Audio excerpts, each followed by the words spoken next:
நண்பர்களே பார்த்தீங்கன்னா நம்ம கையில் என்ன இருக்கு பார்த்தீங்கன்னா அது வந்து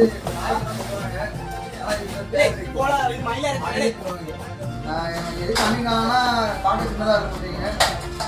இதே பேருக்கு இருக்குன்னா 5-20 வயசுல அந்த மாதிரி வயசுல வரும். அதனால குறைச்சுடாம்பாங்க, இது அனுப்பிச்சுடாம்பாங்க. எப்படி பல்ல பார்த்தீங்களா இவ்வளோ சார்பாக இருக்குது. இதை வச்சு ஒரு ஆள் ஒரு கையில் மேலே போடணும்.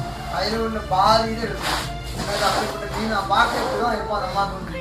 ஆனால் கடிச்சா அதில் உள்ள பாதி வந்து மீனை முன்னாடி எல்லாரும் பார்த்துக்கிட்டீங்கன்னு கமெண்ட்டில் கண்டிப்பாக சொல்லுங்க. அதுமாதிரி இந்த மீன் இன்னொரு ஸ்பெஷலிஸ்ட் ஒன்று இருக்குது. இந்த மீனை 5 கிலோ தாண்டினாலே குடிக்கிற மீன் தான் இது.